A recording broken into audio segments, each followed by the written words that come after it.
weekly team review. Doggo, Aragorn, and you know who. They will be friendly, no hate or lies. At the end of the show, you vote who dies.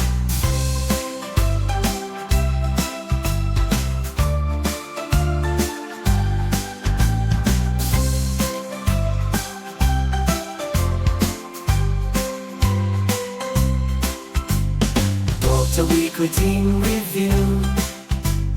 Doggo, Aragorn, and you know who. They will be friendly, no hate or lies. At the end of the show, you vote who dies.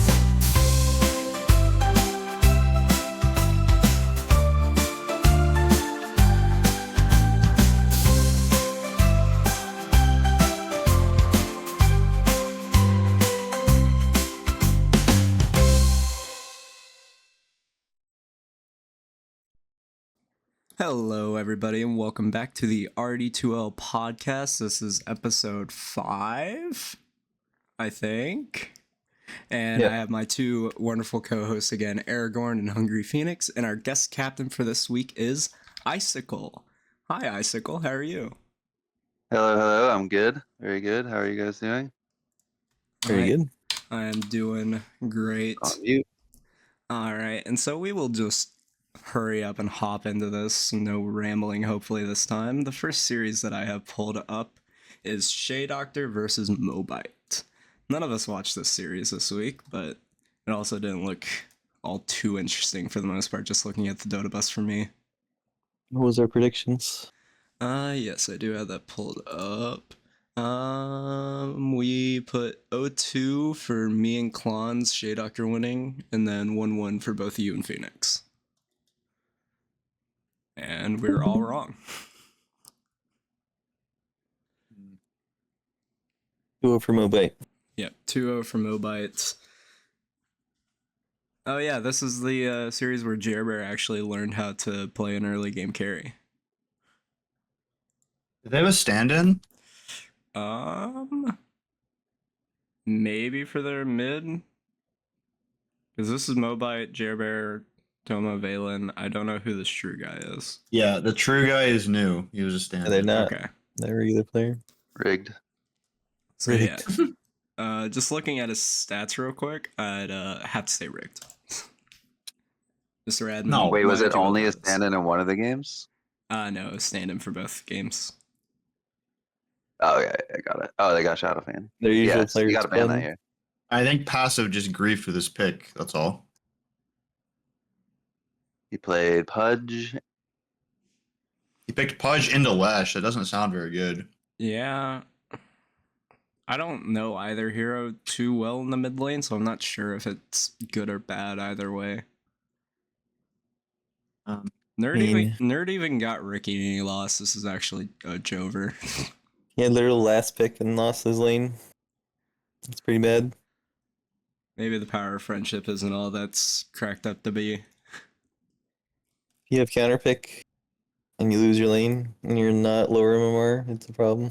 Yeah, and I think they're dead even MMR wise. Yeah, they're dead even, and he had counter pick for it. So I don't think much counters Lesh in lane anymore though, because you just push out wave, go farm jungle, get a fast S Bloodstone, and call it a day. They don't have enough like single target physical damage to be able to just nuke the last track out of the fight. Yeah, I You mean, got to play Ricky. Holy shit. Yeah, and he lost. this team is like is now last. So They hard lost their 2 lanes, maybe. Yeah. How bad did these lanes go? 6 to 5.3 mid. That's not too bad. 5k net worth difference to 12. Yeah. 5.5 to 4.5 and 3 to 1.7. Yeah. The safe lane absolutely fucking crushed. 204 on Jerbear. And then the safe lane, nope, the safe lane for Dire also lost super hard. I've been noticing, watching qualifiers and stuff, that a lot of the games are ending between like 31 and 35 minutes.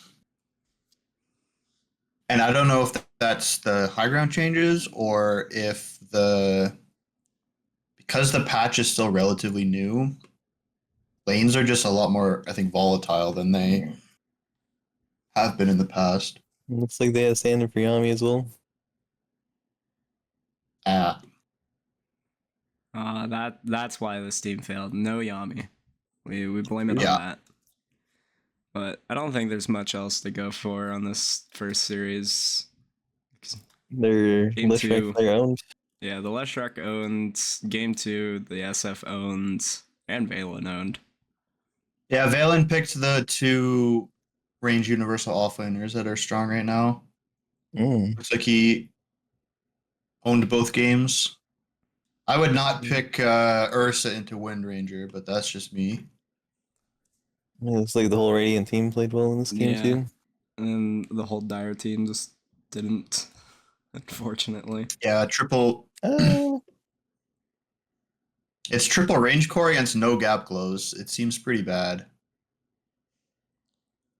I mean, you have this Liar. Marcy hero to do things with. They go the sidekick. Yeah, but Yeah. Marcy, what? You know what I mean? you Marcy off the top of your razor and fling one of these SF Wind Rangers back and just nuke them. Maybe. But I think that's your only like plan of action for winning this game, and it's very difficult to execute. they won their lanes this time. They Or at least did do more. how even was it? 18k to yeah, they won slightly on A lanes. little bit. So I guess yeah, just probably took a couple one bad team fight. Later in the mid game. Yeah. Or towards Around the end of the 30 late game they just minutes. got played, probably. It looks like they lost right around the time of like all the BKBs coming online, Ags coming At online. 30 minutes. Yeah. Cause yeah, once you get BKB, this Zeus hero does absolutely fucking jack shit. Same with the ogre. So not much of a series to talk about, so I'll just move us on to the next one already. This one was a little bit more fun, I think, just looking off the Dota buff, but the one thing I noticed that I almost watched this series for was 8 deaths, 8 deaths, 8 deaths, 8 deaths, 8 deaths. 6 heroes in this game all had 8 deaths. Interesting. Looks like a little bit closer of a game. There was no like super lead until around 40-ish minutes. What are our predictions for this one? Our predictions for this one. This is our team. Phenix, you had a 1-1 for this. Aragorn, you had 2-0 for Ira. Klon's also had a 2-0 for Ira, and I had a 2-0 for Kingster. So Phenix is correct.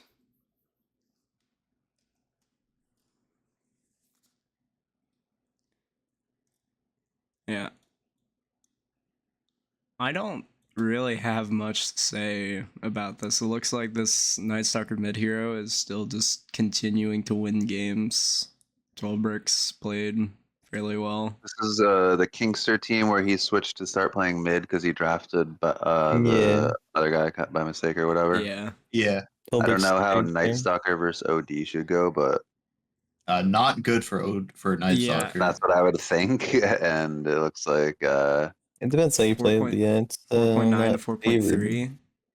maybe you got a cheeky Kingster is tone. higher Mars, so he can win it. Yeah, The yeah. Night Stalker didn't even go the nighttime one, which even makes even more sense for a midnight stalker because you're hitting 6 around that like 5-minute mark when it turns day, so you can rotate, gank, and kill somebody. What is the other Have one? they, It's the yeah, have blind. they whatever. fixed it? Yeah, Have they Makes fixed it- it? You lose vision when you get blinded, void, or when you get voided. Yeah. After Hmm. they changed it in the patch, Vision. it was not working properly, so I'm assuming that they've fixed it. Oh, okay. Yeah. But I think this might just be a BGD skill issue. They had Tycho again instead of Simba. That go good player. I mean, it looks like this game is pretty close. There's some good back team and forth. fight on the Dire, right? So I feel like it's hard for the Radiant to like really team fight them. Yeah, this last 15 minutes, it's team wipe for Radiant and then a team wipe for Dire right before the end, but then they died for heroes again. Yeah. I mean, it looks like at some point the Dire went high ground. They got a tier 3. So this could be the I would assume it's maybe after. It's probably after this push. They probably pushed high ground, took the tower, and so then it drops the 8k net worth advantage. Then they all come alive and just wipe them and go in the game. Yeah, or there's a swap back or something. Like I feel like they have good team fight, but it's also pretty. It can be hard to execute because they don't have clean initiation. So it's possible they just like towards the late game they lost on vision, right? Like you have Night Stalker and Weaver running around. That's a lot of vision. With swap save, like I think if you mess up your spells, you're in big trouble. I wonder how many times Drodes had someone swapped out of the chrono. Like he just catches this Night Stalker jug and just it's not hard in there anymore. Hard void game. Yeah, notably they did pick that after already seeing the bench. Yeah, they 23 picked it as well. They probably thought it was oh no, because they're showing Centaur Jug, never mind. Pretty hard to kill Faceless with these heroes. Is what I'm thinking, but that's probably why he wanted it. Yeah. True. They only had 19 it's before the night. Yeah, now it's the Night Stalker. Harpoon MKB, that's interesting that is build. A build. Yeah. MKB for Butterfly, I guess. You can see the Dire did a lot more damage. They did 20,000 more damage in that game. That was all BGD. It was the BGD show. Yeah. Odie does like to do damage, but I think he really doesn't have to kill a lot of. Yeah. Interesting. I think instead of this BKB, you pick up an axe. Realistically. Well, you need BKB against Night Stalker. It's really impossible to play that hero. I mean, he did have a Hurricane Pike, but I think you just need the Hurricane Pike and axe. Because if he goes on you, you pike out, throw him under, and Taiwan is also top net worth, and BGD is 150 last hits. So something is going strange in this game. Yeah, he's probably just fighting the whole game. He's just brawling. Yeah, their carry had under 500 net GPM rather too. That's probably some buyback. Yeah, I feel like this team doesn't hit creeps enough. Yeah, there's like 3 sections where BGD dies a few times in a row. Yeah. They're just going to fight. 20, maybe if you're gonna fight, you go Midas, in 3 then minutes. you can keep up. Yeah. Yeah. Just win the fight. It's not like OD needs items. Oh yeah, or just win. That's true. All right. In game 2, went a lot better. BGD popped the fuck off. Yeah, holy shit. 19-9-31. Okay. It's a really good game too. Yeah, Ira. Oh yeah. Picking good heroes. He picked Phenix and Darkseer this week. Holy shit. Wow. This game was just like a brawl. Look at look at the kill score. There's a lot of dying for the Radiant side. There's 11, 13, and 21. That's crazy. Probably a fun game to watch. Dude. Yeah. This is a bloodbath game. I love it. Which I think that is like specifically what this Ira team needs to do is they just need to bloodbath. Picking like heroes that don't need to farm to have a bloodbath and just ones that want to run at you with whatever they have. Drodes with an interesting item build again. Maelstrom into Ag, second item. And then Blade Mail. The 31 Blade Mail to stop the wind. Oh yeah. Yes. 31 minute Blade Mail. They have double Blade Mail on this team. Is there some meme with the heart where you get in the Necro and he does way more damage or whatever? Yeah, with eggs. They like totally meme. Oh, true. And then it counts it as the Necro damage. Yeah, that's what they're doing. That's not probably that good without Pudge though. I'm curious. Pudge, right. I know Taiwan said he had some strat cooked up. I don't see what it is this week. I'm going to at him and see if he can tell me. I mean, Maybe it's infest the Necrophos and then surge him in so he's huge with It doesn't Pink do Swell. that much getting infested though, because it boosts your HP, not your regen. And the regen is what True. makes the damage happen. I've added him. We'll see if he gives me an answer for what the like secret strat he had cooked up for this week is, but I don't fucking see it. I don't know what it would be. He also was tiny, so maybe throwing them in that. I mean, it's a pretty good Yeah. hard game. They're all nukers. So you just wanted to have more health, I guess. Yeah. Yeah. Super tank. I think Oh, we got that's all for this series as well. 3 aesthetics. Oh my god. And well. Look how many times the Razor died before 20 minutes. That is tragic. Let's count Yeah. it. 1, 2, 3, 4, 5, 6, 7. 7 deaths before 20 minutes is rough on a core. Goldbrick's That's- played pretty well, it seems. Yeah, 12 Bricks Yeah. had a. He's replied. His secret strat was farming. Yeah. And Yes, he yeah. Did, Well, he did have most net worth game 1. Hit Tycho again as well. How much? It was still pretty farmed. He out farmed almost everybody on the Radiant side as well. So I guess I farming. mean, that kind of strat makes worked. sense. Ira doesn't really hit a lot of creeps. Darkseer is like doesn't count because that hero Right. is CS by Does it existing. himself. Yeah. Yeah, but like in general, he doesn't farm a lot. So This I guess Grimstroke that's a good pick pair seems kind of for- weak. Last Taiwan. I think Yeah, like no I think it's combos. just a good Tycho hero. It's the one hero that Tycho Probably. plays really fucking well. One hero, he plays pretty well in a few heroes. I mean, double Reaper Scythe, double Yeah, double toss Double as well. infest. wounds, double open wounds. Double toss Double can toss, go. yeah. Actually, no. There was a clip Wait, from. does that work? Yeah. Oh yeah, double there was a toss with clip from crash Oh, this. that's landing. weird. Yeah, I have like 2 clips from this Oh, cool. from this game here that were like amazing fatal or not fatal bonds links from Tycho where they got like a double scythe, double toss, some amazing vacuum dou- plays. Double toss with crash landing sounds really good. Yeah. It does Yeah, a their fucking prediction shit good ton for of this one? damage.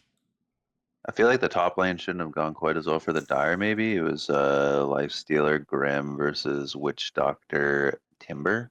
Yeah, he almost And they won got it. this lane by Uh, almost 2k gold. No, the Lifestealer hero is kind of crazy against Yeah. the Timber right now. It's good against Timber. Okay, got Okay. it.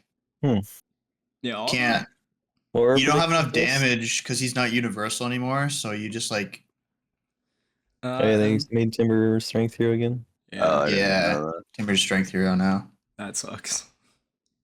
Plus, Grimstroke is impossible to play against as Timber. Can't kill You the have thing. no attack speed, and literally, if you have your ult out, you can't You attack can't. at all. It's so dumb. Yeah. That is actually Standard. pretty funny. All right, I think that's probably all for this series again. They What do we put, put for predictions? we did Phenix had a 1-1. You put 2-0 for Ira, and same with Clons, and I put a 2-0 for Kingster. So it's 1-1 Phoenix, right? Yep, Phoenix was correct here. All right, in the next series, Next series. the last one that none of us covered, but we have 2 players from the series here, was the Aragorn Lemon series. The predictions, Phoenix predicted you guys with 2-0. He was wrong. Me and Aragorn put 1-1s and 2-0 also for Clons for Aragorn's team. So tell me about this game, guys, since you were here for it. I was feeding a lot in game 1 until I realized I should not go in first every fight. And then we won the game. That is a play. Not go in first on the carry. I have a stun though. You do have a stun, but your Beastmaster has a better stun. I didn't have blink until 20. It was just hard to get in cast range before they would stun me first, basically. Yeah. They do Are they- have stuns on 4 out of 5 heroes. All They were very good playing the stuns early game too. pretty well, and then we started playing more defensive and like just trying to turtle up a bit because their draft is more early game oriented, in my opinion. Yeah, that's what I was thinking. Kind of looks like they just fell off a little We bit. stopped fighting them after like 17 or 18 minutes. And then they started like trying to pressure our towers. And then there was one point that 25 is when they kind of threw the game, is when they were pushing our mid tier 2 when I got picked off after Phoenix told me they were coming, but I wasn't paying attention. Oh, that's so funny. I like He's this, like, they're coming, guys, and I'm like, where? And then they fucking pop up from the left side of my screen. I'm like, oh, I'm dead. I like this. I ran past them. I was like, they're coming. And that is feed. Uh, Yeah, they just tried to push mid tier 2 when Muggsy was showing top. It was really bad. oh, I remember that. Yeah. I called for everyone to defend because they showed Muggsy top. Like that was a team issue. That was at 25 when we wiped them And then I tipped with Aegis. Yeah. Muggsy after because you shouldn't show if your team is pushing middle. Like we literally team wiped them because I just buy back. And then we just won every team fight because they just try to keep pushing into us badly. I like the ending death fight here. 8 heroes die on Radiant. Yeah. Just 3 diebacks ends the game. There was a funny part with them where Muffins tried to chase down Gottney, but he flew around with Avia's Amphitheater. Avian Feather actually seems really fucking good. It's good. As long as you're not getting Omega Bursted. Like, if you're slow dying, it's so fucking good because you just fly away. Yeah. I will say this Lycan hero was really strong, I think. How was playing against the Loves Lycan? It was whatever. it was really good in lane. We couldn't do anything to it. You see his net worth in lane is really high because Gotti and I tried to like zone him out because in theory Beastmaster Sniper should be able to click him, but he's like unclickable. He doesn't take any damage. So eventually we figured that out and started to like bully Sax a bit more, but Now, the other thing is we kept trying to commit on Muggsy early game, and then we eventually just said screw that and figured out we don't need to. yeah. We just went for whoever we wanted, whoever was out of position basically, because we have a lot of damage on our team. And then we started winning every fight after that because we were just killing whoever we want instead of just trying to tunnel vision on one guy. You guys look to have really struggled up until like 20 minutes and then just 4-man wipe, 5-man wipe, 5-man wipe, 5-man wipe. And you guys lost 5 They were heroes slightly winning when the they early lost fights, in my 15. opinion. Like, we were fighting okay in the beginning, but we started playing much better after I realized I didn't need to go in first. Yeah. Or I shouldn't go in first. Then game Yeah, once I 2. got Blink on Beast, I think the game got a lot easier because I could just send it. You always love it when the Beastmaster can send it and they actually hit roars, unlike the Apparently Doggo Sax doesn't like Beastmaster. playing Venge as well. This second game, you guys struggled a lot. The SB hero doesn't seem to fit Fourth World Marshal from what I talked to him a tiny bit. Yeah, it wasn't a great game. Lost lanes by like only 2k and come out too terribly. We just couldn't like kill anyone though. The Tiny from Loves doing some It was fucking just some work. mistaken execution. Because we were like even with them for so long, and then we tried to force something, and we forced it badly. Is what kind of caused issues. Say probably around like 24, 25-ish minute mark where you guys forced it. There was a fight in the like dire top lane in between tier 1 and tier 2 where we tried to kill someone, and then we just like staggered our initiation. And then they funneled in and killed us with Underlord ult. Damn.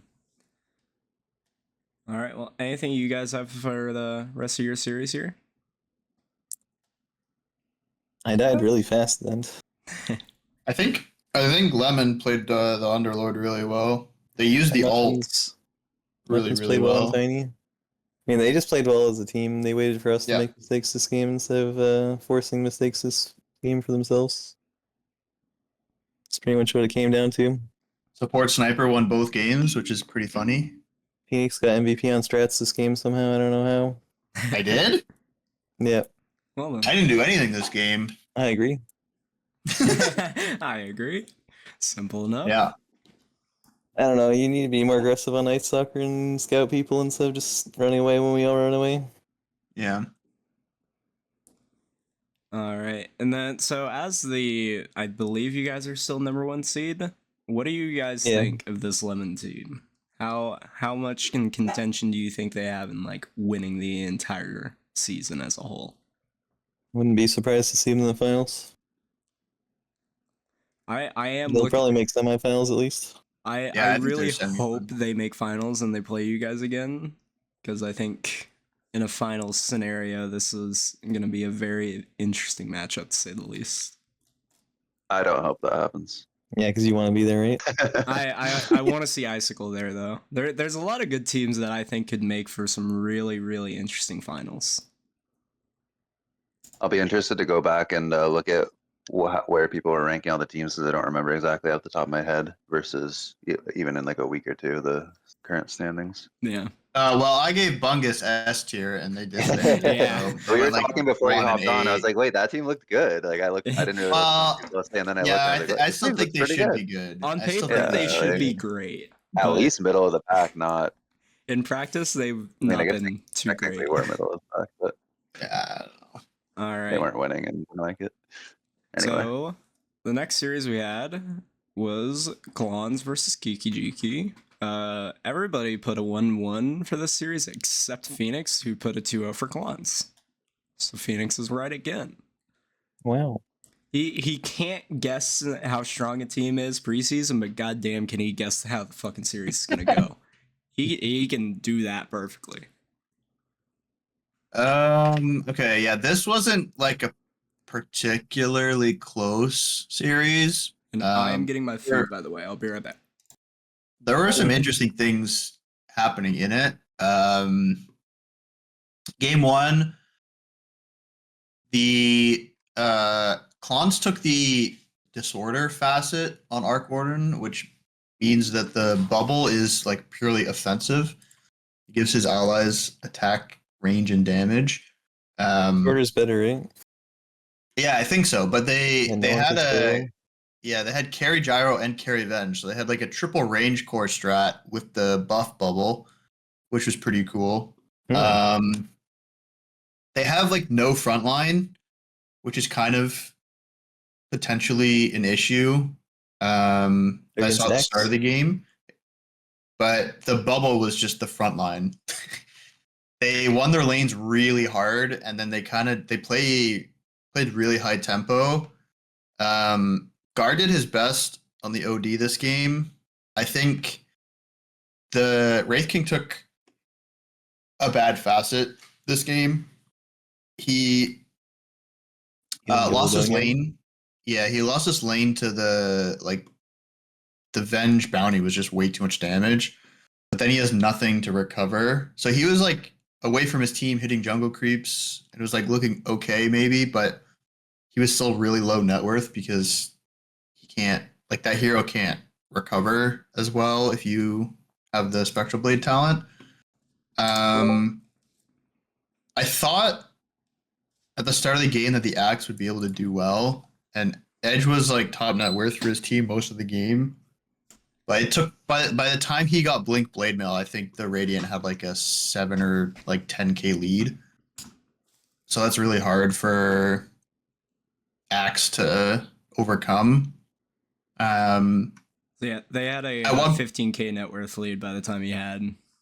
Yeah, those two so it's items. like it's too much, and I think the Phoenix pick was a bit of an issue for them. One, I don't think this hero is like active enough to. They couldn't like contest this Arc Warden in the laning stage at all.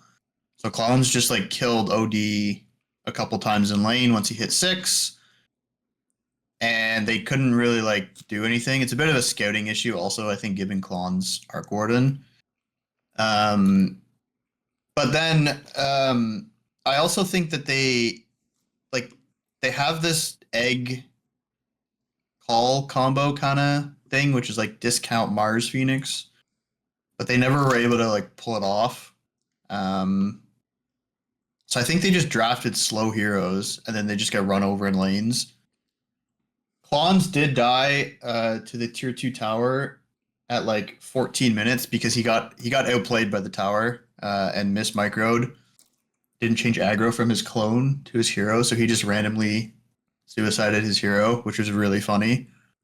But it didn't really matter. They kind of just like stomped them. It looks like this dire draft is very oriented around countering melee heroes, but then they only picked one, and that doesn't even go in that much. Yeah. So it was a good draft by Radiant, in my opinion. Yeah, their draft was wild. Plus they stomped their lanes, which makes it really easy.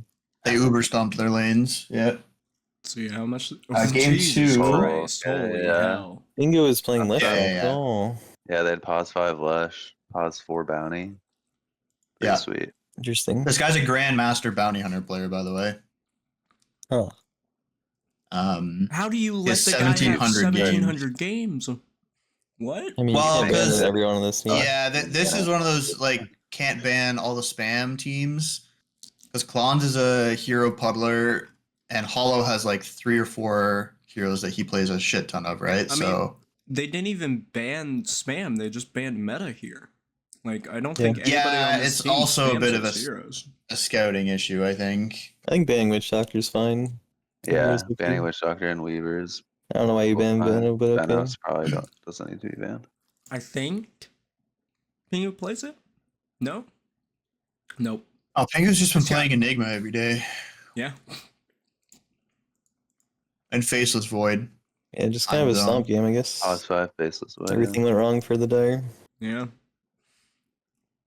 Well, Yep. game 2? Yeah. Game 2 then. Game 2 is closer for sure. It doesn't look like it, but it was pretty close, I'd say, for the first 20 minutes. I don't understand what this offlane Shadow Demon is or how it did good, but he did good on it. Yeah. He didn't even I get don't- eggs. I don't know what. Yeah, I don't know what this was. But it owned. I think maybe they just exploited the Dire's safe lane is like pretty low MMR, so it might have just been snowballing off of that. I guess so. Yeah, I mean, not like the offlane is that high anymore either. For Radiant. Guard did a lot of work on the Primal Beast, especially in the early game. He kind of owned this game. Hollow, I picked this because I saw that they picked the Void, and I wanted to like figure out what the time zone was. This team lane swaps pretty They've been doing that a few times where Klons and Hollow will switch. commonly. Basically, if Klons' like mid heroes get banned, he plays carry, and then Hollow takes mid something mid. The time zone spell did nothing this game. I don't like. I was like, oh yeah, I'm so excited to talk about this time zone. It didn't really do anything. Was his build useful? He was just really hard to kill. Yeah. So I mean, they like tried to go on him. They tried to go on him a bunch of times, and he would just like get to 30% HP and time walk. There was some misexecution. Oh, they have Shadow Demon to save him, I guess. There were some ice paths that did not lead into primal ults. Misplays. So there's a little bit of that happening. Probably maybe some frustration after the game 1. Klons owned as well. I think the key to success for this team though is the bounty hunter. They do well in lanes, and then they just like 5-man brawl at people. And the actual brawl, like the number, it's like, a 2 for 3 or a 1 for 2. It's not that bad for the Dire, but they're just getting so far ahead because of the truck gold. Yeah, and they're just like snowballing themselves to an advantage. And then they play really, I noticed you'll see like once they got the lead, their deaths like stop. They have like 5 deaths after 17 minutes. Oh yeah. They play really disciplined So I think I assume it's Klon's like shot calling for them, but they're playing together almost constantly. You give them an And I inch and they think, take a mile. yeah, so the game, it took a while, but they never really threw per se, or put themselves in a bad position. And I feel like the Dire could have stretched out the game a lot more with split pushing, but they probably didn't want to because of this bounty hunter hero, right? He's just Yes. never showing, so they don't know. So I don't know. Yeah, Offlane Shadow Demon apparently is really good. He went 4-4-0, so no points in poison, and he just like disrupted and right clicked people Weird. with this promulgate or whatever facet. So they just took a shit ton of damage when he presses W. Then he went Manta. He just clicked them some more with illusions. It was interesting. Double Much better offlane than dire my core. posts. Yeah, that's just Yeah. because Bounty got a ton of gold with track. Yeah. By track and lane. Yeah. Or well, like after the laning stage, because the laning stage goes to 12, right? Yeah, it goes to 12 on Dota buff. He got 3.1k net worth compared to Yeah, 3K on a support is 3.5. pretty crazy. And at some points in the game, he was higher than like multiple cores on the Dire team. I think maybe this is just a team. Like I think the Klon's team matches up really well against this Kikijiki team. Possibly, yeah. Because I think that they need to win their mid and off lane to really snowball. And I think Klon's and Like Hollow in Pingu Witch particular. Doctor. Yeah, and Pingu. Although Pingu took Took the Headhunter, okay. and then didn't skill his Q. He skilled his W and pretended he had Festoration. What the heck? I don't know why. Base choice. But like there's a point in the laning stage where like him He and forgot to get Festration and didn't realize it. his Night Stalker were like both almost full HP and he had his his W on. I was like, okay, what are we doing here? Weird. So maybe he just misclicked or like was AFK and Headhunter was set to default.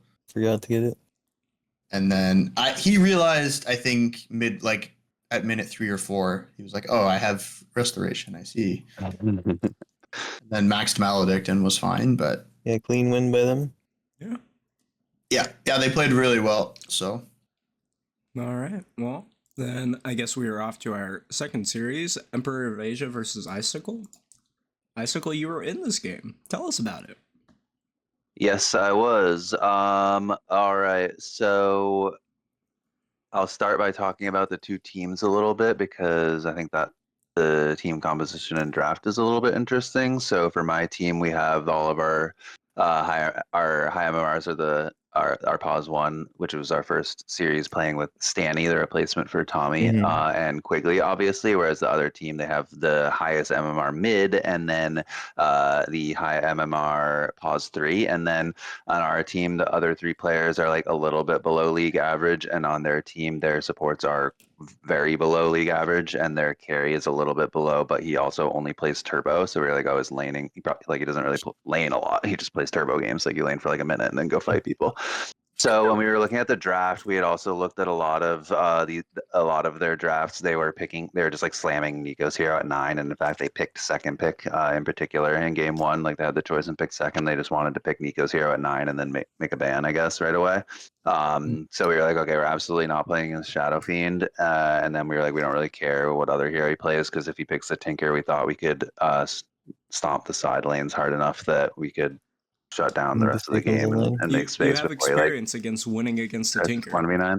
Yeah, and I've experienced getting shit on by a Shadow Fiend that last weekend by Aaron. So I was like, yeah, I'm not playing against that shit. And we were like, okay, like we don't think Techies is which is one of his other most played heroes, is like actually good and whatever. So we just banned the Shadow Fiend, whereas a lot of teams are like banning techies first. We just thought that was kind of like a waste of a ban, and that they didn't pick it. So, and then we banned some like of their support comfort stuff. Anything? What else to say about the draft? We just opened with Undying because figured it's Stanny's first week. We'll give him Undying to lane with. And then we did set them up for a very nice Timber game. Like as soon as we picked Primal on 15 to lane against the Tinker, we were like, oh shit, it's a good Timber game. And then they picked that right away, which I'll get to that in a little bit. And then nothing else too interesting to say about the lane. So or about the draft rather. So we were able to get first blood on the Timber.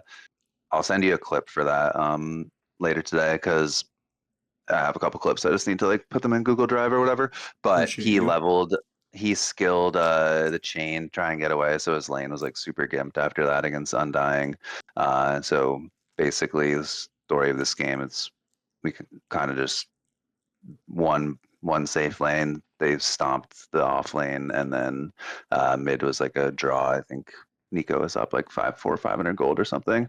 And then we kind of just ran around killing everyone while Stanny hit creeps and then came to fight with his timing. You can see Stanny had 850 GPM, but he also had 11 kills. Like he had a super free game and also was just like connecting with us, killing people, go back to get his next item and stuff. So the execution I thought was pretty good. I loved playing with Stanny because he was super chill and he talks a lot, whereas playing with Tommy, I never personally had an issue with him, even though he was like banned for toxicity or whatever, but he's like a very quiet player, so it was pretty cool to play with him. And yeah, not too much else to say here. I'll send you, there's like one cool fight toward the end where Matt used his Ags Bruling to find and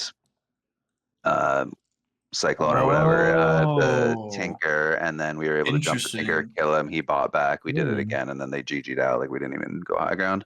That's some cool tech. So yeah, or we had like had one set of racks, but we dying didn't twice at the end. Yeah, exactly. So he was like, yeah, later in the game, he's like, oh, I think I just buy Ags, and like he was like complaining. He's like, I'm not good enough to like control these two, but he was like, had his Bruling like on the opposite side of the map scouting with Stanny farming behind, and there were like a couple pickoffs where he just found someone while in Viz and killed them and stuff like that. That's quite the tech actually. The brew Ags to find the Tinker, because the problem with I've watched enough of this Tinker now is like the translocator plus the whatever his shield thing is, it's like really hard to kill him without dispelling him, but the brew Cyclone kind of that's genius. Especially actually. Against Holy Nico, shit, who's like a million GPM player and stuff. So yeah. So yeah, we were kind of able to execute our strategy, shut down the game before he was able to like 1v9 us and not give him Shadow Fiend. So that was pretty much it for game one. For game two, we had first pick this game because they had the choice, and so we took first. We did literally the exact same 3 bans and pick with the Undying. I got to play my Undying again. This time they, I guess, were scared of the Tinker or his fingers hurt or whatever, but they opened with Witch Doctor and then a Dazzle. So knowing Nico, you're like, these 100% could be the mid heroes. Other than that, but we picked up Zeus early for targets. Heroes have been doing pretty well on. He did buy the Phylactery this time, so he did a little bit more damage. I don't know if you guys noticed, but he did not buy Phylactery in our series. So that was helpful. And he stomped mid. They last picked the Meepo and target stomped him. And then do you happen to remember like how this Meepo died at 2 minutes and 42 seconds? Did target solo kill him? I do think he did. That's crazy. I don't remember, to be honest. I definitely didn't rotate then. We did want to maybe because maybe Dirge like charged him. I don't remember, to be honest. But yeah, but we did like try to shut down the mid for sure with rotations from Dirge in both games, with Tiny and with Spirit. They let you have Undying both games? Yeah, they let me have Undying. Easy. I think they banned nothing of mine in this game, and in game one they might have they banned Disruptor in game one, which I had played a shitload of over RD2L, and I think it's really good too, but it's not good at laning. Yeah, they banned the Visage for target, the Night Stalker. It's just stuff we've played, I guess, and I think Stanny had like played a couple games of Chaos Knight recently, but I don't know, maybe they were like a little random. But and then only other thing to note is that I did get to steal the wisdom and deny my tombstone in both games, so that was sweet. And get a kill in both of those situations as well on their pause 4. And then so Matt, you can look at the lanes. I think it says draw or whatever, but I felt like we lost top. You can see that EOA has around 1,300 gold on Stanny. I think he did have a kill on. He might have had 2 kills on me. I think I stepped out of position once, and then he got me after I sold the wisdom. But bot went quite well. Quigley had around 1,000 net worth on their Bloodseeker, and Quigley did not skill. Matt did not skill Devour. Really? So it's just all natural like hitting creeps. Oh, I think they was saying to draw on that lane because Dazzle has like no XP. Yeah, he just doesn't have Devour until 10. Holy shit. Yeah, he just and look at his item build. Look how many bracers he had. At one point in the game, he's like, "Guys, do not click on me." That is Omega based. The deceiving thing about Dota buff with oh my god, he's 5 bracers with because did he take the talent, the selling? Like you can sell your items or whatever. Yes. Yeah. Okay. So that I was someone theory crafted that you could do that now. That's I actually like. When did he sell them? Did he sell them whenever you get 25? Yeah, whenever as you replace them, I would assume, right? I would assume like he finished the phase boot, sold one to get the veil, sold another, or probably kept them for Shivas, sold one for Blink, BKB Octarine. It's kind of smart. Makes use of that facet. Yeah, the misleading thing about Dota buff with the Ecos team is that it calculates support and core together in terms of like the win and draw. Right. Yeah, and it's not weird. That's normal. No, it's not. Yeah, weird. but it's hard with this team because they have 2 low MMR pause 5 players, and one of them. Bob has like terrible XP at 12 minutes. Bob has no XP and no gold. Yeah. So it says Icicle has no gold, but a lot of fucking XP. He has like he's got XP, like 2k more XP, right? Did you guys steal their wisdom runes? Yeah, I saw their wisdom rune in both games. Nice. And got a kill off it. Yeah, the guy just tried to kill the tombstone. Didn't work out. And then not too much else other than that. Like after the laning phase, we pretty much just like chased Nico around and shut him down, and it was. They just didn't fight back. After you can see from the graph, we basically didn't die after. Yeah. Fight back very well after the early game. It seems only 5 deaths after 13 minutes. That's. Oh, I did steal an Aegis in this game because there was one cool fight where I don't remember exactly the circumstance. I think they were going for Roche. Yeah. We TP'd, fought, they ran away, and it was low. Maybe one of them bought back or something. I don't exactly remember, but the Magnus like skewered. Roche had like 1 hit left, and Magnus skewered like our cores out of the pit. So I walked in and finished it and snatched it. Zeus was there. I could have given it to him, but I was like just feverishly right clicking on the ground, but it didn't really matter. Nope. Target doesn't need an Aegis. He doesn't deserve it yet. Yeah, he played really well in this game, though. I mean, he had highest GPM, highest damage. I think you all played like phenomenal this game. Like, yeah, I thought probably maybe top could have been a little better, but Magnus is one of the strength heroes, or I guess he's universal or whatever. But he's one of those heroes that I don't love to play against with Undying because like you can't be too aggro or he'll like skewer you back. Skewer you back. You lose a ton of resources or whatever. Did you instant respawn on your 1 death this game? I believe I instant respawned him. No, I did not in this one. Oh, it wasn't ready yet? Yeah, it's an 8-minute cooldown, and I died at the wisdom. It's actually useless in 8. Wow. I tried to kill myself off the neutrals, but I was like 1 hit away. I did get like 2 of them in the first game though, so I think of my 5 deaths, 2 of them were instant respawns. Respawns with TP up, if I recall correctly. I think there's a combo there with the Muerto Ofrenda. You just have team never die. Maybe throw a Wraith King in there. Not gonna lie, I read that. I read like the first sentence of that fast, and I was like, "Oh, I'm just never picking that. I don't know what this does or how to use it. I'm not playing this hero, but if I like get it in ability draft or whatever, I'll just pick the other one." Yeah. What are our predictions for this? That's a good question. Give me 1 second. We had 1-1 From me, 2-0 from the rest of you for Icicle. So you all were right on the Icicle train. Hater. Yeah, I'm a big I'm fan of Quigley or Matt. Like, I think he's the best offlaner in the division now.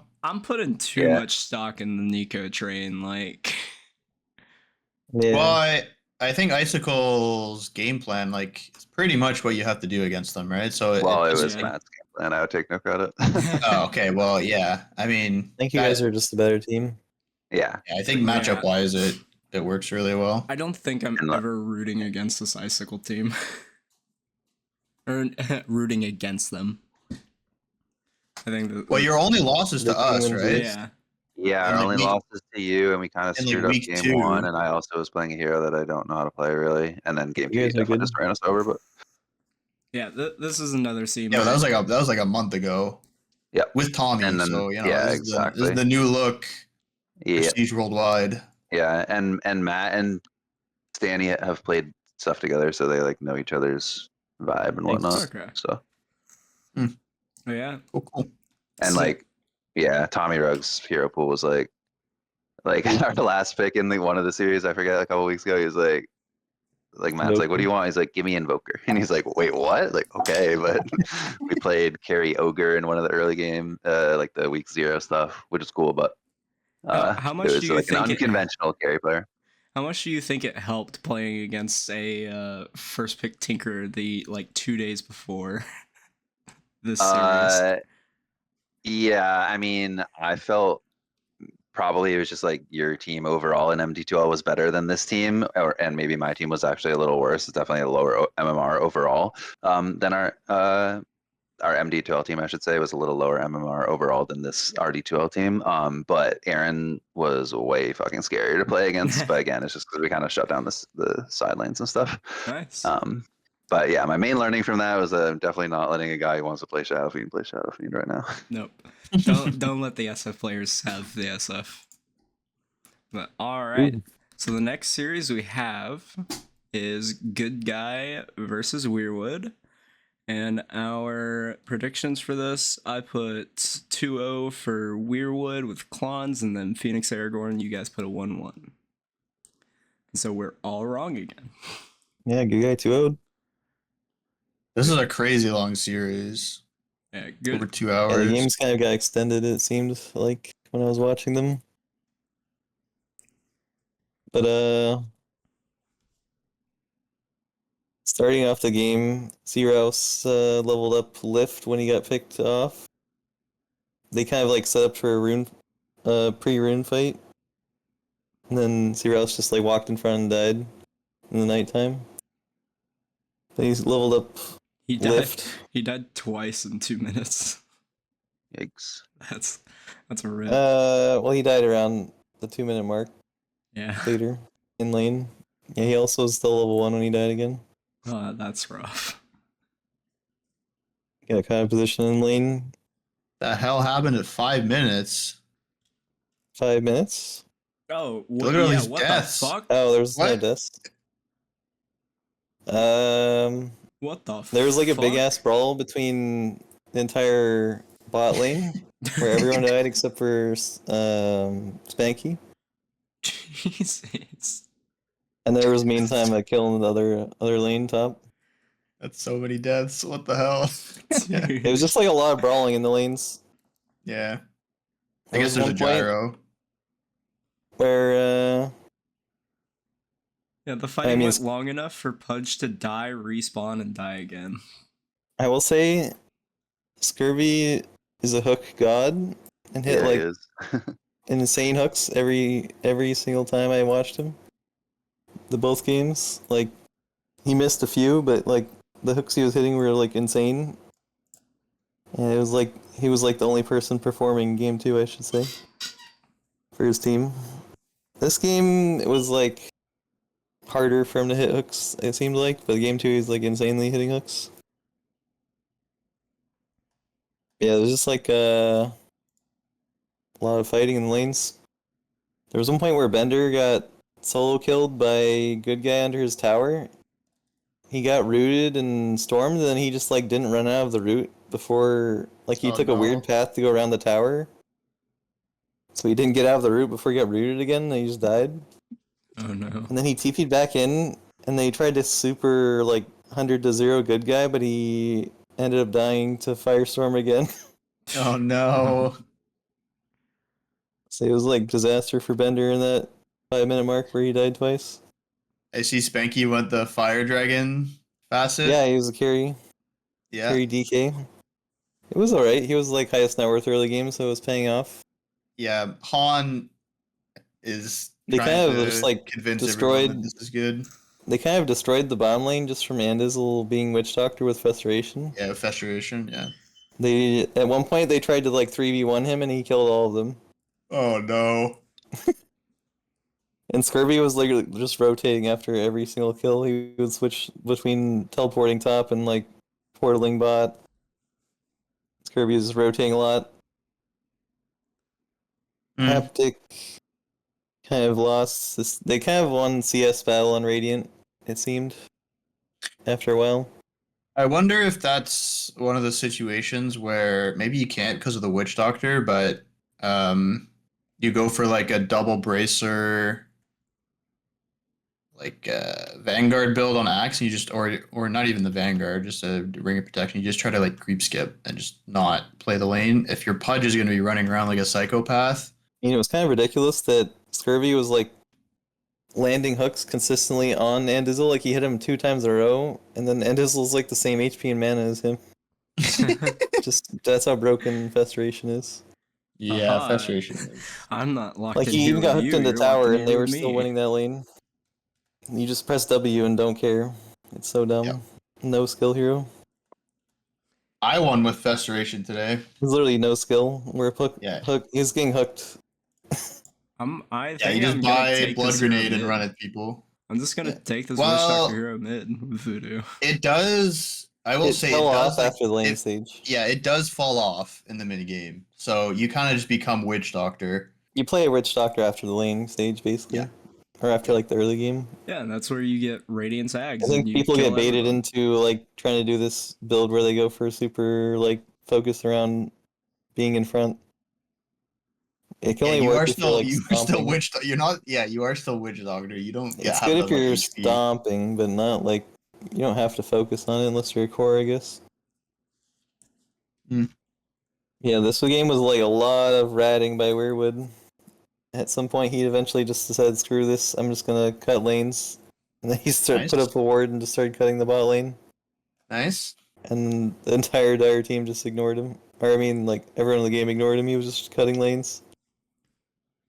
That's good though. It's Weaver. It's Yeah. Weaver Gaming. Feels like a pretty difficult game for good guy on the Underlord. He was okay. Not great game with the heroes he's against. Yeah, feels hard. The pipe Yes. was a good choice. I'm gonna assume he took a lot of damage. Yeah, I mean, he was fine. He was just there. This is like a team effort victory for Radiant here. V was impressed with this game. Hmm. Although they didn't get their Quap Dagger until like level 9 or something. Yeah. Interesting. Good guy he didn't even take the most damage on the team, actually. Yeah, it wasn't really that kind of game where it would just, the fights didn't go very long. He was just there. Yeah. Alright. It was Into- interesting. No, wait. Oh, When they went to push high ground, that's where the graph spikes down at like Yes. 29 minutes. the classic. Okay. They tried to dive and look at the gyro item he just got. So 29 minutes, gyro. Ah, yes, the the 28-minute BKB. They just like tried to go on gyro and he pressed BKB and they just got wiped. They didn't click. They didn't click him before. I think they were just being aggressive because they were stomping before that.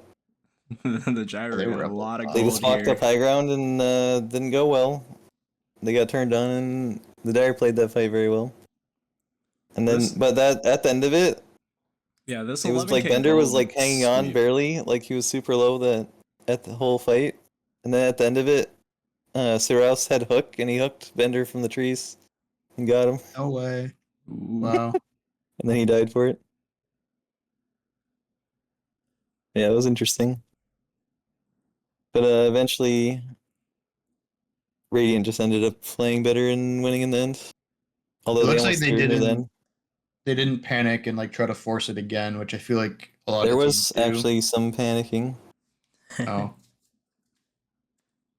They were kind of getting flustered because they were being ratted by Coddle and Weaver. Like Trix Yeah. and Weirwood were ratting the top and mid lanes while they were pushing bot again. I was gonna say the top or the mid racks went down, right? Yes. That was because they were pushing the lanes in, and then they so before they went high ground, they got pick off on Haptic, and he also had buyback, but they decided not to buy back to defend their racks. They just gave up their racks, which is not a good play in my opinion. But That's an interesting play. when the Radiant team decided to go for the mid racks after the bottom racks, then they bought back and TP'd back and killed them. Interesting. And then after that, they went down mid lane, and they took a free mid racks because the Radiant team didn't want to fight. But then when they tried to go for the top racks, that's when it was bad because they bought back for that, or they had respawns by then. And then they got Bender and Haptic diebacks, and then the game just ended. Alright, so they that's ended what like right before Haptic respawned. That's what the swing is here. Yeah, they committed for a second racks, and then they died back on their 2 cores for it. The only 2 heroes that didn't have buyback. So it was just a bad decision to go for the top racks when they were on buyback cooldowns.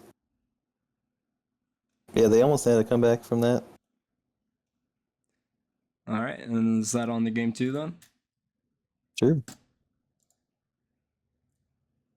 Another Scurvy Dog Pudge. How many Game times 2 has he was played like Pudge this almost season?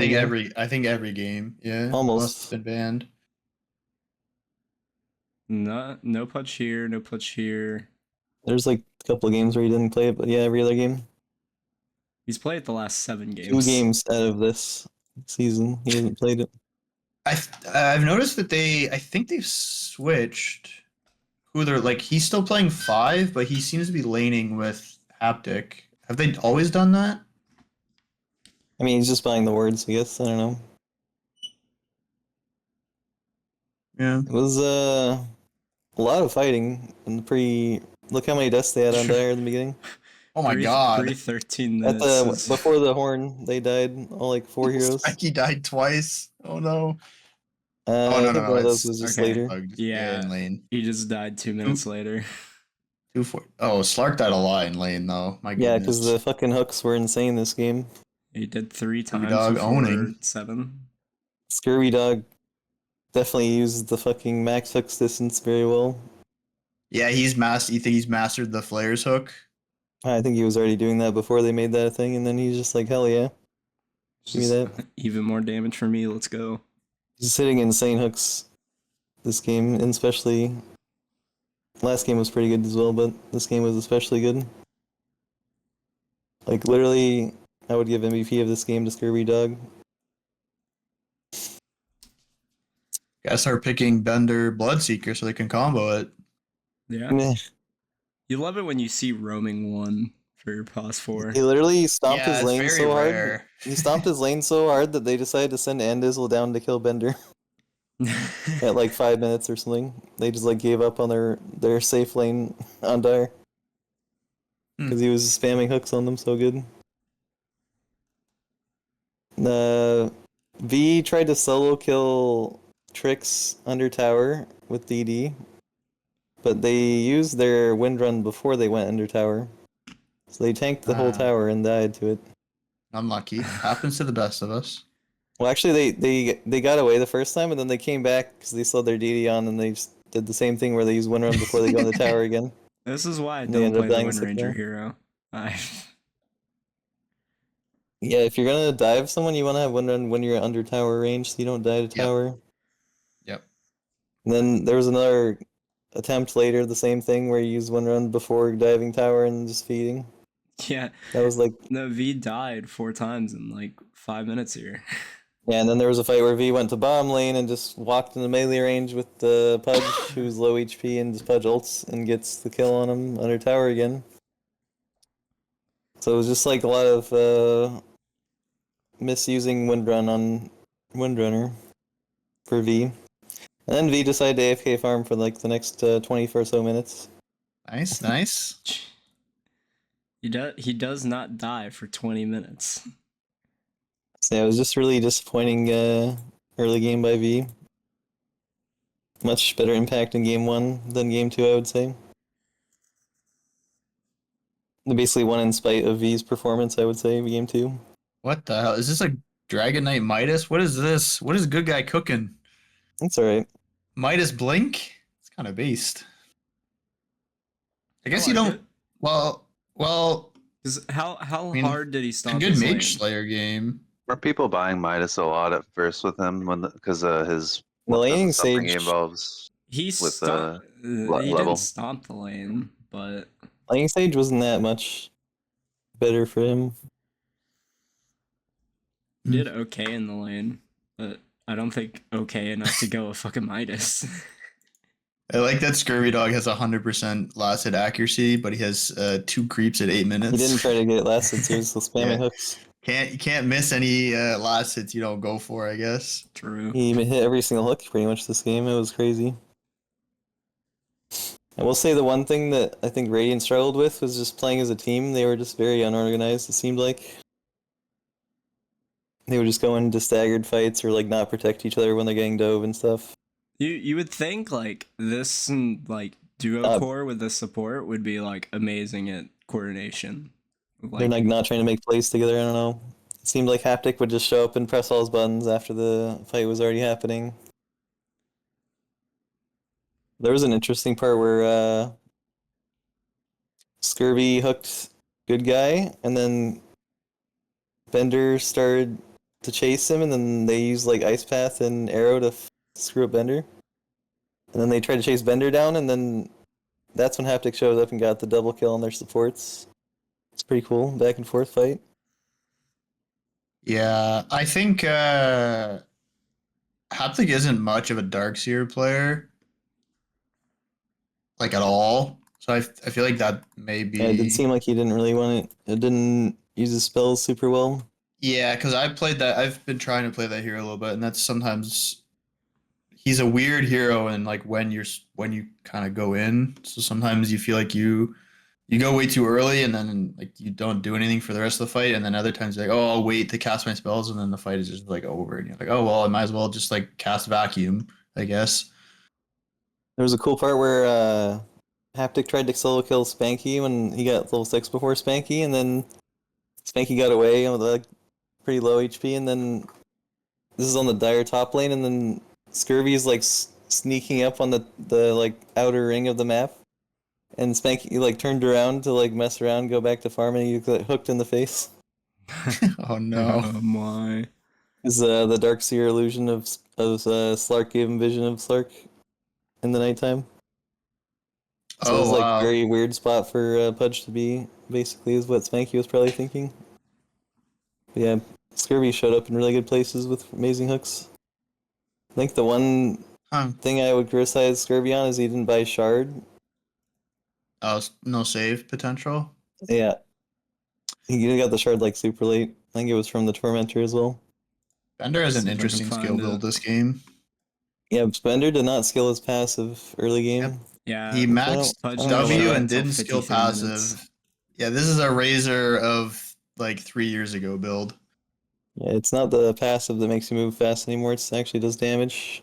Yep. Helps you farm. It's good. Yeah, Spanky, like, once he came online this game, he just, like, smelled blood in the water and started going crazy. Damn.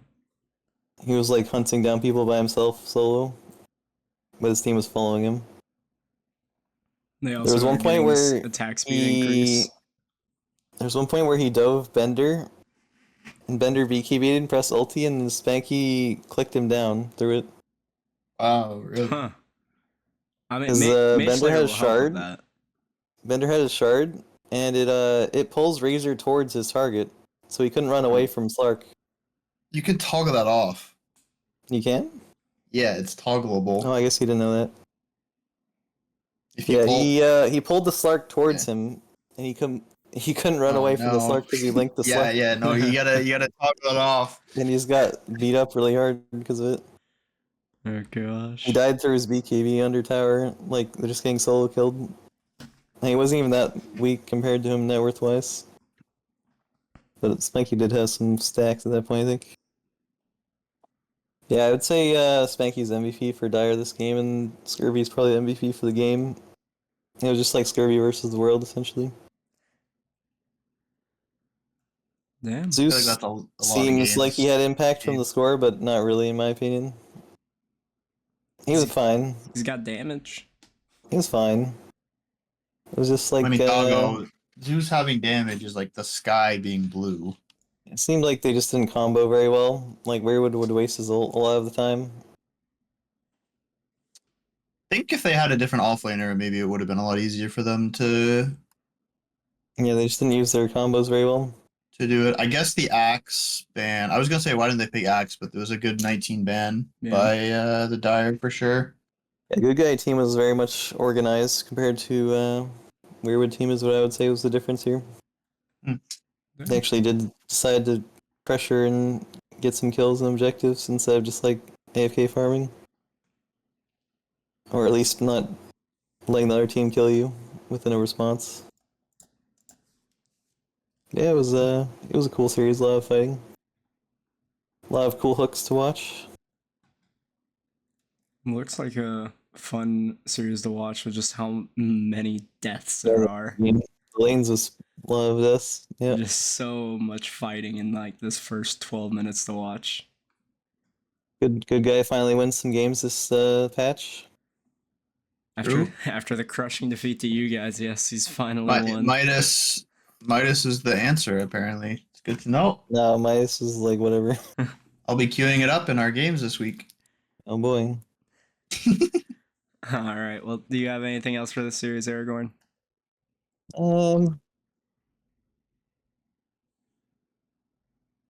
There was not really anything else impressive, I guess. All right. Well, I guess we move on to the next series. You guys thought this one was long. Yeah, no, I misspoke. This was the one I was. This is a long series. 2 hour long games that I got to sit and watch through. Yeah. So For context, when we finished our series, I was like waiting for this one to end. I played an entire game of Counter-Strike before this series ended. It was a long one. It must have started late then. all right. And so for our predictions, Aragorn is the only one who is right with a 1-1 prediction on this. Both me and Phenix put a 2-0 for Sursup, and Klons put a 2-0 for Han. Let me pull up the entire fucking page of notes that I have from this. So, game 1 was a battle of can the Radiant press spells in the correct order to do literally anything. The first thing that I saw happen in this was Carry. Snow is not why can I not think? We just looked at the series. Who played Pudge? Yeah, who played Snow Pudge? played Pudge. Who played it last series? That Oh, Scurvy Dog. Yeah, Scurvy. Jesus, my brain's turned off. He just like missed all six of Yeah, kind of thing? yeah, Snow is not Scurvy. He whiffed one hook at the runes and then got a hook on the Undying who was standing still, not moving. Wow. So Alright, alright. It's a lot easier to hit your hooks when you're playing support, I think. yeah. Because you can Yeah, hide in the trees. I think Core, the other facet might still be better, right? Too? Probably. Alright, what's the other facet for Pudge? Gives you like a bunch of strength when you ult people. Oh yeah, the fresh meat one. Yeah, they're both like equal in rate. Yeah. Just different, Yeah. slightly different pick rate. It's whatever you prefer, probably. Different play style. And so there was a lot of fighting in the Wow. first like 15 Yeah, I was minutes of the interested in game. looking at It this one. was it was just a bloodbath from the lanes. There was a great fight bot that was a 2-for-1. I think it was a 2-for-1 for this Pudge Weaver. I think only the Pudge died, and both Undying and Faceless Void died for it. There was a lot of times as well where I was watching Bird walk up as a lifestealer to just hit Tomb and die for it. I think there was about 3 or 4 times total where Tomb was dropped, he walked up, smacked it, and died. Because he was just killing Tomb. You need to teach Elveroth how to play Undying. Yeah. And Try not to die 13 times. That's my first tip. dying 13 times definitely he's isn't using the his best innate. way. A lot of people overestimate their strength with Undying, and that's when I see the like 13 death games. Yeah. Probably a lot of them were late game when you're actually very weak. Yeah, you dominate their like 10 minute and then first 10 minutes, and then you're like medium, and then fall off. and you have to hide on the outskirts like any other support. And then I will make sure you guys note what roles people are playing. So Han is mid, Cookie 1, and Illis 3. This isn't gonna stay the same the next game. They had a stand-in. stand-in I don't also. think Kitty is the regular player. Yeah, that was a No. stand-in. Yikes, I think their normal regular player, I think, is actually out for the rest of the season. I think they moved or something. Like, I think that was known that was going to happen. Okay. I feel like someone said that. Could be wrong, but I think someone said that. So yeah, he just found whoever, and so I know that he's trying to like figure out what to do with this team. Yeah, they've been switching roles. It seemed like the past. Yeah, you'll see couple in the weeks. next game. Spoiler. Yeah, you'll see in the next game. Nothing on this team is gonna stay the same. Yeah. But it was extremely back and forth all the way up until the 56-minute mark where Dire won one singular team fight. No, the fight that happened here wasn't even in the base. It was. Well, it shows the 2 Dire tier 4s down. So did they try to end it at some point? Yes, kind of. Hmm. A lot of fucking shit was just happening. Almost every single fight after the like 45-minute mark was just chaotic and long drawn out, with Lifestealer running in and out, Storm Spirit zipping in and out, and Weaver running in and out, and it was just Han and Cookie trying to right click literally anybody they could get their hands on, because everybody was just fucking running away. And so I think this fight lasted. This fight here with all 5 on Radiant dying lasted for 2 minutes total, I think. Holy shit. It was a 2-minute fight. They do have some counters for Chronosphere, like Oracle ult and Hook. Yes. The Surf's Up on the Oracle was saving almost every single person that got in. They might have died afterwards, but they lived long enough after the Chrono to press some more abilities. Cookie was having issues landing Chronos as well. There was a Chrono he missed on Storm where he zipped out and only got Pudge that was in a tree line. He whiffed 1 Chrono just entirely on Weaver and Storm. Then it was this fight here. Where did I write this one down? Yeah, so pretty much all the words here, it seems. This last fight where it just drops to a 31k net worth lead was right in the Radiant Triangle, and it starts off, or no, it was up at the Roche Pit. I'm misremembering. It was up at the Roche Pit, and so the Dire team was able to just wrap around through the river and instantly jump nuke out the Phenix, and he buys back. They used Chrono on Lifestealer and Storm, but they just have no fucking damage throwing into it, and the Lifestealer gets hooked out, and the Storm is able to just zip away.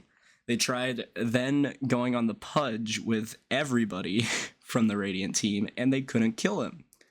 He was just way too fucking tanky with his Eternal Shroud, Crimson Shivas. I got Aether Lens with Shard to save people at Chrono. Yep. So they aren't able to kill him. Pudge eventually is just able to dismember SF. He dies, buys back. They finally are switching over to the Void. He gets nuked out of the fight, and to end it, the Undying is just chased down, and they go through and take all the towers, all the barracks, and just get megas. And so they finally back off. I think they wait to get Aegis, and then they make their final push. And it was just a great fight for Dire with how much fucking net worth advantage they had. They got their tier 5 items a little bit. Yeah, they got Both teams. tier 5s in both games for both teams. But this was a lot of just so many people being unkillable for the Dire team. Like, Lifestealer was only dying if he was walking up to a tombstone to hit it. Storm was not dying ever. Yeah. He has like over 1,000 corpse eater stats. Pretty normal. Yep. That's a lot of HP. Yeah, this Lifestealer here is kind of crazy in the late game. Yeah, by the end, I think he had 950, which Lifestealer is now just a continuously scaling core. Yeah, it lets him go for like more damage and get your rage off. It's pretty nice. Mm-hmm.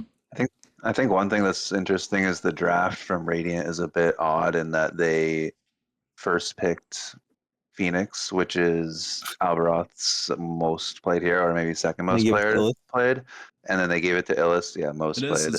But then they gave it to Illis, who A, doesn't play it at all, or at least it's not in his top 10. Oh, wow. B, and then they ended up 24 picking an Undying and making the Venge pause 3. I don't know. He's Seems a little. Okay. Illis is okay at Phoenix. It's not his most played, but he only has not like an Undying player. So I'm curious why they did that. Like, why did they pick 24 pick Undying? Like, I guess it's their draft is like very centered around Chronosphere, in my opinion.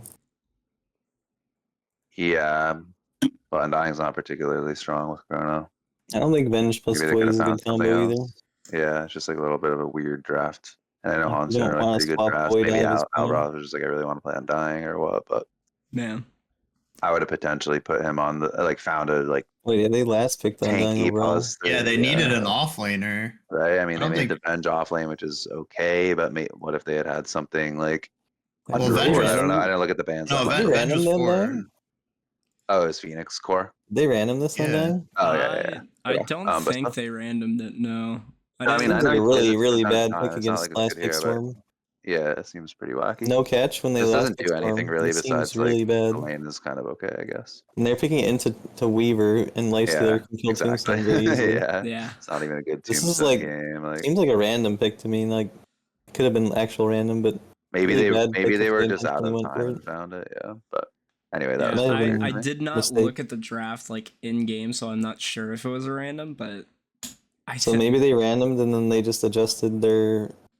Well, else like, okay, I'll play it or something. Yeah. Yeah. I would assume Han would not let it random. Yeah. But sometimes you lose track of the time. No, it was not a random. I just checked the VOD. I don't know why you would pick this. They had really 2 seconds left.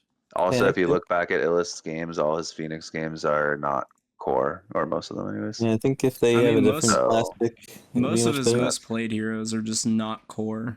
Like, he's got Kunkka that could go offlane, but Kunkka's a dog shit hero now, so. Yeah, I think they could have just picked Underlord. Blew their draft on the last pick here. Yeah. Like Underlord putting his thing on top of the Chrono, zipping them all around and stuff could have been strong. I didn't look. They were like solely relying on Chronosphere to kill Storm. Yeah, exactly. They were doing like very bad timings on when they were dropping this egg in comparison to the Chrono. Like they would drop both at the same time and get nothing out of it, or they would drop Chrono and then Phoenix would pop it right after the Chrono finishes. So they're all low health and then not able to hit the egg.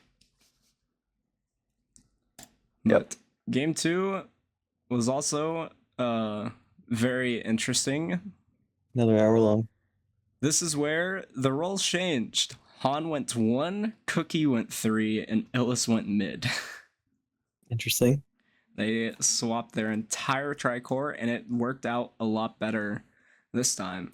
There was an unfortunate triple kill at the very beginning on the runes that just did not start off well for Dire, but they were able to still claw it back. And then Han was also playing carry in MD2L in the whole season. Yeah. I think he was switch mid a little bit, but he was Looks playing like he had a carry more really good often than game not. this So game. maybe he's Yeah, trying to his put early the team game on his was back. not the best. I think. Yeah, it looks like he died. Once he stopped died- dying, it was a clean win after that, it seems. Yeah, he I saw them died. do some like crazy dive stuff. I was watching this game live. Yeah, one of the weird dives was Snow was getting chased under his tower by Han and Alvaroth, and he just Yeah. decides to hook Alvaroth under the tower with him when he's like 150 HP. And so he just dies to a stun, and then Alvaroth just walks away because Tiny Oh. can't do shit to him. Or not Tiny, Rubik. Cookie in the offlane was they were doing a little bit of feeding in this lane. Cookie and Kitty were. Mm-hmm. They've got looks like This is a really hard lane for Darkseer and Tiny, I think. yeah. The wind was just doing an insane amount of damage, but the Rubik or the tree also I think was just spending a lot of time top trying to fix Like the you searched snow. the treant. Yeah. Surf Treant is a spooky one. Even had 5 bans before that. Yeah, the Leech Seed facet is really good in lane, I think. Lets you walk over the middle of the lane. Yeah. Plus, it gives underratedly, it gives Wind a really easy shackle target in the middle of the lane.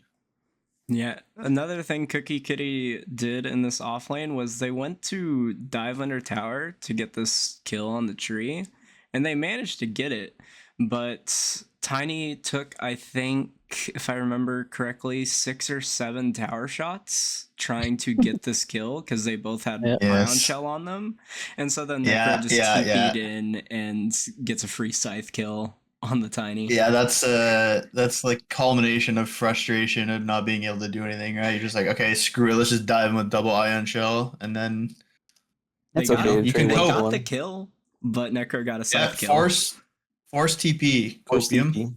That's space. That's okay. And then I just think it's a tough. Tiny Darkseer is a really tough off lane to Yeah. play Against the range core. against a universal range core that hits that like does like 75 damage at level 3. You got the Windrun talent as well.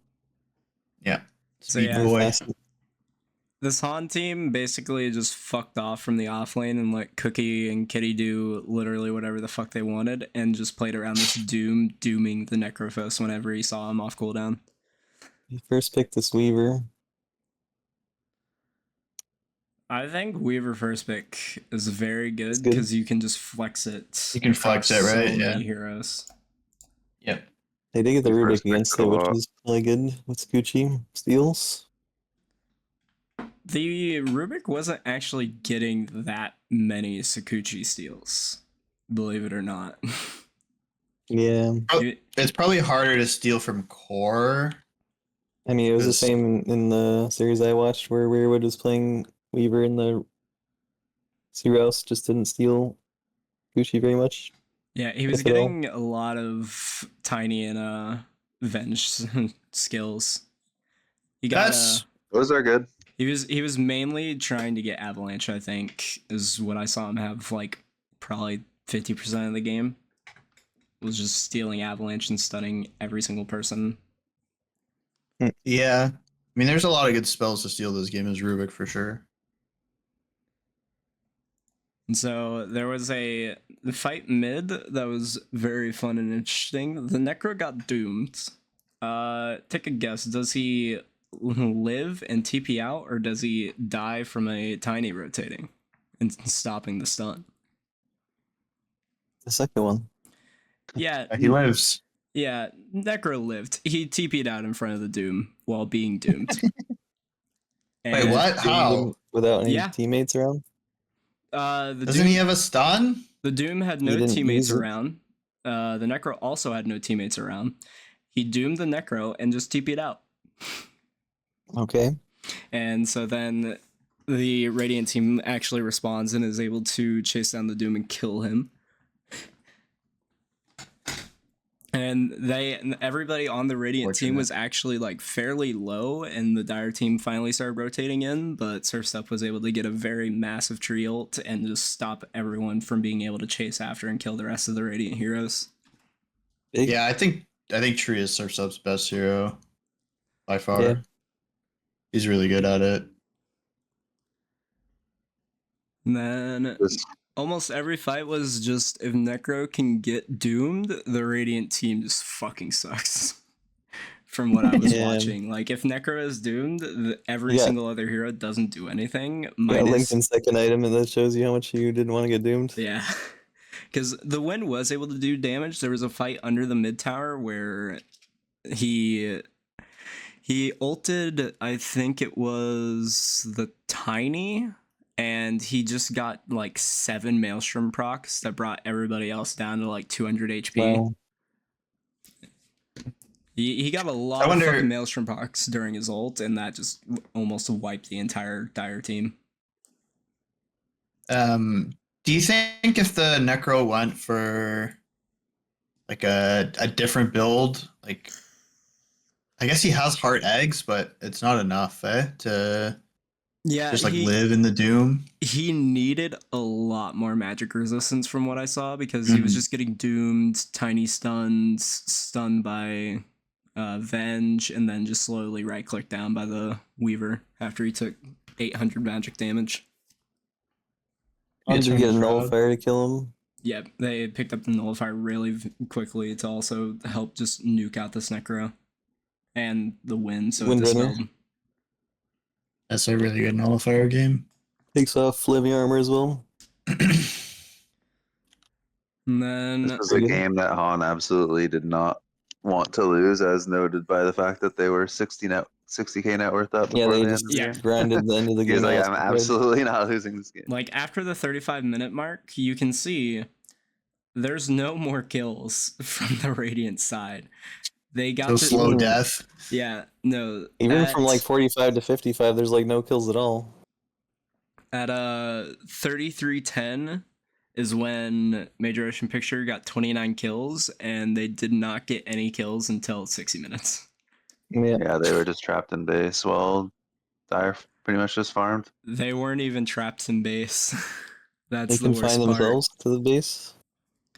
Like almost every single time this Radiant team would like try and smoke out, the issue for them not getting any kills is they were getting initiated on every single time. It was either Cookie blinking in, getting a vacuum into ults, the Tiny blinking in and nuking somebody with the Doom, or the Weaver finding some support pick-off. There was never a single fight that Radiant was able to initiate themselves for 30 minutes in a row. Looks like they just have a bunch of semi-initiators on Radiant, but no like actual like frontline initiator that wants to just be in there. Yep. Like their best initiation is Blink Treant ult. He didn't get blinked till late. Yeah.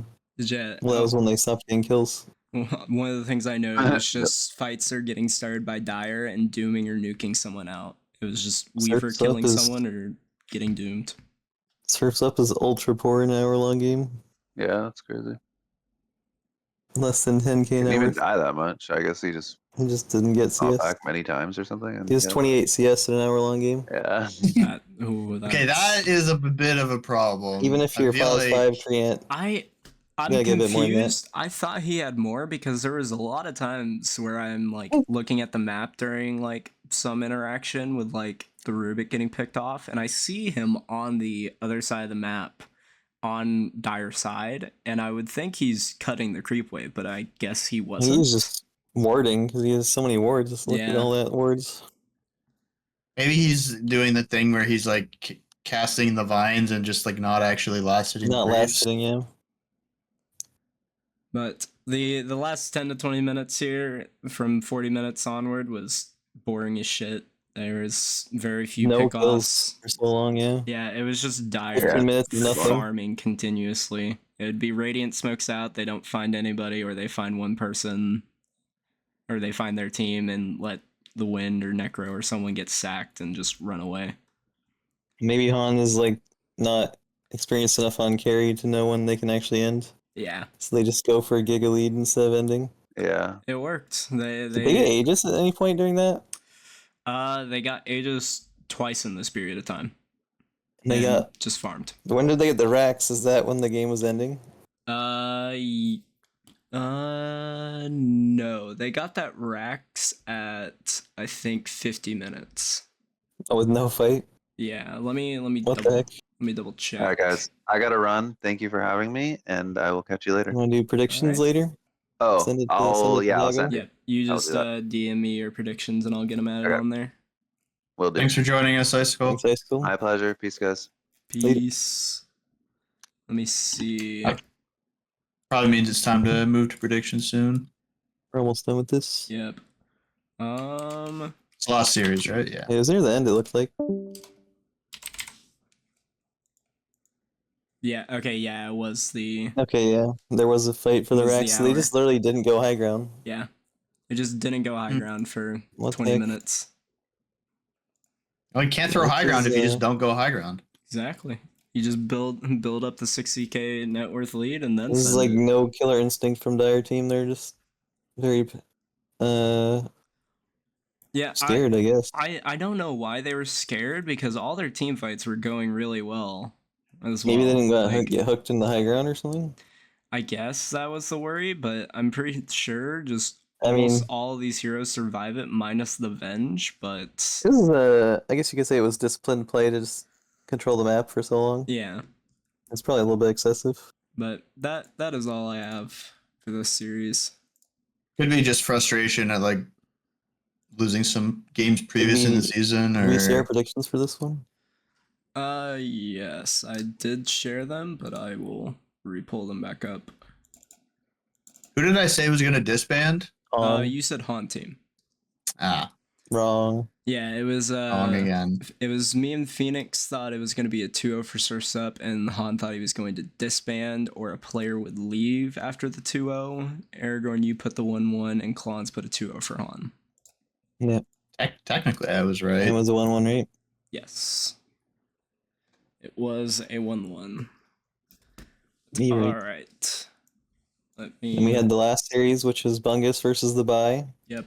Yes, They Bungus lost tonight. won, and then they lost. They- Unfortunately, They went 1-1 for it. I'm counting that as a win for me. It's not a real prediction. That's about as real as it's gonna get. Rip Bungus team. Alright. more proof that the power of friendship means absolutely nothing.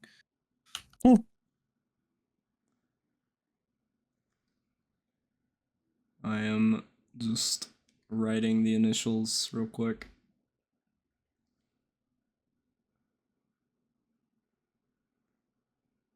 Alright. But I school in later. So we got Aragorn and Klons. I'll predict 2-0 for my team this series. Same. I think we can draft better than other teams against Clown's team. Yeah. I'd probably have to agree with you guys. I don't think The only Klons' time I team will is, like, predict too strong. Unless Phoenix is in their bad take, and then I'll pick his bad hero in game 1. But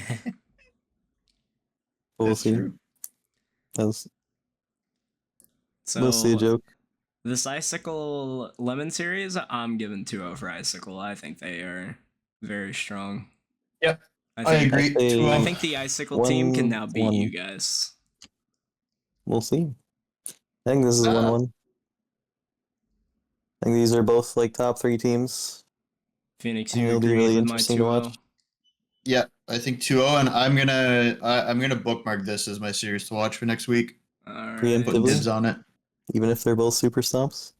Yeah, I want to see. All right. All right, so we got the Kiki Jiki versus Good Guy series. Hmm. I'm gonna go 1-1. I think these teams are very evenly matched, and I think Good Guy is finally back in a groove, but I just like the players a bit more on Kiki Jiki's side. I'll say 2-0 for Kiki Jiki because I think they just had a bad week and Good Guy had a good week.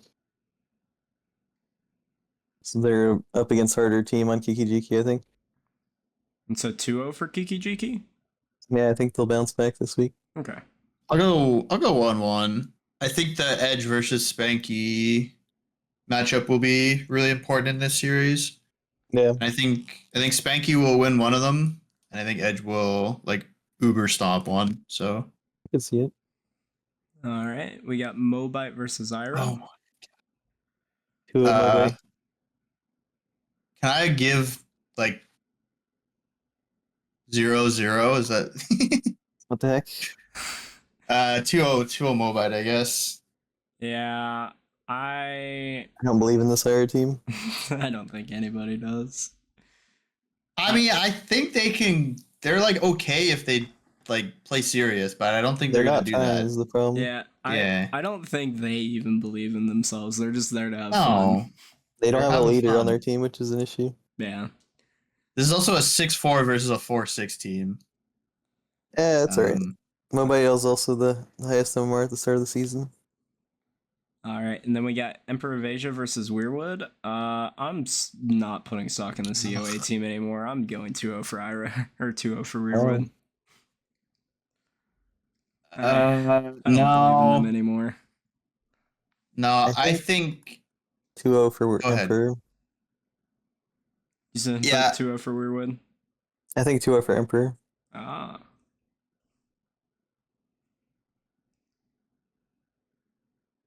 Because this Weirwood team just seems very uncoordinated. And I think that'll benefit the EOA team a lot. I also think 2-0 for EOA. I think that Icicle's team exposed the Nico. Yeah, Icicle team is way better. But I do not think that this Weirwood team can do the same thing. Just not coordinated like the Icicle team is. Scurvy Dog can only do so much. Yeah. That's the thing. He wins the side lanes, but like I think all Scurvy has to do is just make sure the Emperor of Asia lane and mid lane go badly. So he can stop focusing on both side lanes and focus on one in mid. I mean, banning Pudge is probably a good idea, even though he hasn't been winning every game with it. Yeah. Because of the amount of hooks he'll hit. Alright, now we got Kingster versus Han.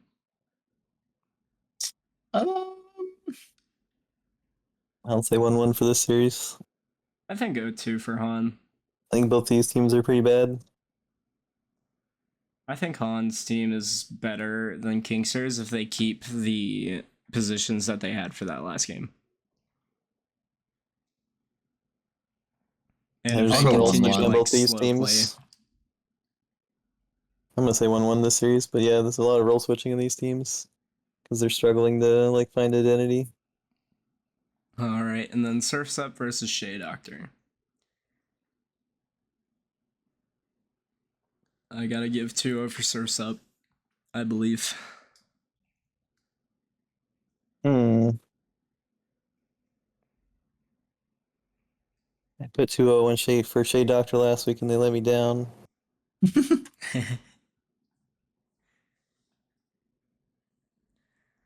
If Nerd even had Ricky this week and they lost. If Nerd can't win with Ricky, it's fucking Jover. the power of friendship is They didn't have nowhere Yami near one of the strong games enough. though. They were missing Yami one game. But even with Yami, they lost. Yeah, I don't know. They're just not performing on Shea Doctor team unless their team like sucks really bad. It seems. So you what know, you the guys Surf's got Up team is for? also pretty low. I think Surf's Up team is finally finding their groove. I think they're gonna battle it back out, make it in the playoffs. I'll go 1-1 on this one. I'll say 1-1. Just as a cop out, I don't really know. All right. Well, those are the predictions. I will post these when Icicle gives me his. But that is all that we have for today. I hope we didn't ramble as much this time as last time. What did you guys think? Did we ramble a ton? It went pretty long. We went long, but I think that's okay. Just as a disclaimer, I'll put it in here for everyone listening to the podcast. After Monday's games, so we have this week, we'll be taking off the following week. So the 1st of July will be no game day for Canada Day and of course 4th of July July. 4th. Yeah. But we are going to play on the 8th. Damn Canada Day. Taking a week off, okay. Yeah. So 1 week off after On the 1st. On the 1st, yep. All right. Can I bully you guys into recording literally anything this time? For like content. Yeah. Maybe we can do, because I think the 8th will be week 8, right? Maybe you can do like power rankings or something. Yeah. We can do playoff predictions or power rankings or Sure. yeah, something like that. Let's go. I've bullied them into doing content. Or some Discord content. Yep. All right. Well, that is going to be the end for this week then. Hopefully some more good games this week. Yep. We will hope for more good games next week. I've gotten so many clips this time. I am so happy. And I'm not the one editing anymore. It's Loves. Because his editing wasn't that bad. So, all right. Well, we will see you guys in the next episode. Everybody have a good rest of your day, depending on when you're listening to it. Bye-bye. Okay, bye. Yeah.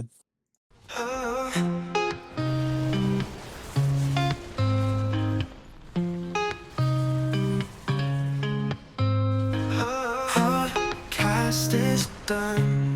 Yeah, that was fun. We laughed a ton. Now it's time to run. Stories we shared, we really cared.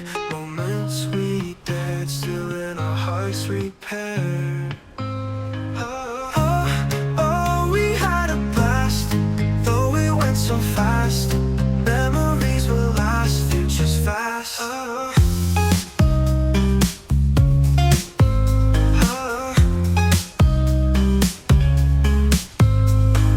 Voices we heard, jokes so absurd. Every word, our hearts were stirred. Backwards, damn it. Not the end, love we will send, messages will append. Go find them. Find that. Oh, we had a blast, though it went so fast. Memories will last, futures fast.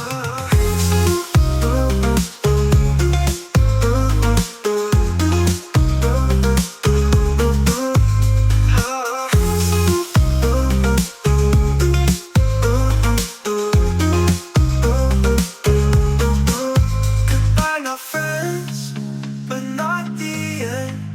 Love we will send, messages will append.